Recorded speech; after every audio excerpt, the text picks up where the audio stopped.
Our neighbor back when we was kids was the Allis-Chalmers dealer here locally in town, actually at Corydon, the next town west of us, and that's how we kind of got started on him. Our favorite story on him to tell was he had a D21, and he brought it up when we was 5 years old to disc our field for us to sow wheat, and we got to ride with him, and that was the biggest thrill of our life. And today, my brother here owns that tractor.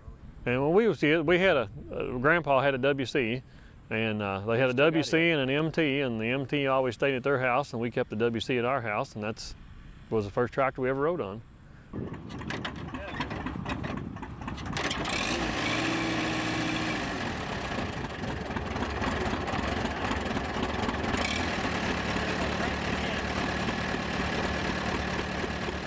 Well, we got it from up in New York. The neighbor down here was buying another tractor from the guy, and he had this Allis and wouldn't know if he knew anybody that was interested in it.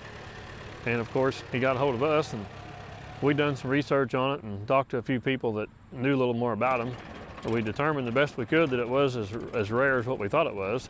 The rare variation the brothers found was a 1940 Allis-Chalmers Model B Asparagus Special. The Allis-Chalmers company designed the Asparagus B for growers of potatoes and other row crops of similar characteristics and row spacing. A tractor with plenty of clearance is needed to cultivate asparagus, since the tall plants need cultivation even after they have ferned out. And the story behind it is there was 24 of them originally made, and supposedly there's only 10 or 11 of them left. They made two different types, and we believe this is one of the original Allis-Chalmers conversions off of the books we've got and the pictures we've got out of the books. And what we've seen on the internet, the front end looks correct, to be correct, and the rear tires and everything are what everybody says was the original. Thompson made a high crop kit for a lot of older tractors. And a lot of them, I guess they used that Thompson kit on. We don't know if they made more of them or more of the original Allis-Chalmers conversions, but as far as we can tell, this one is one of the original Allis-Chalmers conversions. The regular Allis-Chalmers B has a ground clearance of 21 inches, while the Asparagus Special has 28 inches under the rear axle housing and 29.5 inches under the front axle. It is equipped with an adjustable wide front and special rear wheels that allow for different row spacings. I've never seen asparagus grow, so I don't know how tall it would have to be to cultivate it, but supposedly that's what this was for. One thing I know they'd have to do is slow them down a little.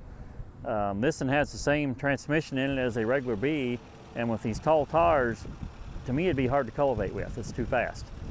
And we don't know if that was something they done later. If they never changed them, we don't know. That's one thing I don't think was very good about them. I'd say they didn't work out like they thought they would. They didn't have the need for them after they tried it.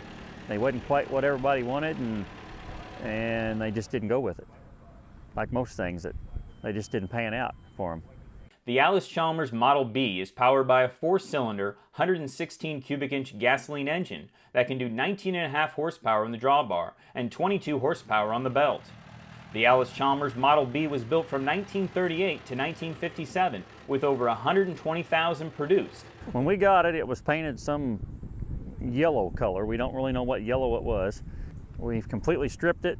The sheet metal looked about like cast iron when we got it. It's outside so long. Wheels, same way. They was pitted real bad. The engine didn't run quite right. We completely overhauled it.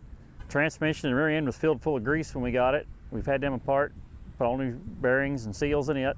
Pretty much replaced everything on it, other than the rear tires. Back tires are the tires that was on it when we got it. New front tires, a lot of hours of sanding.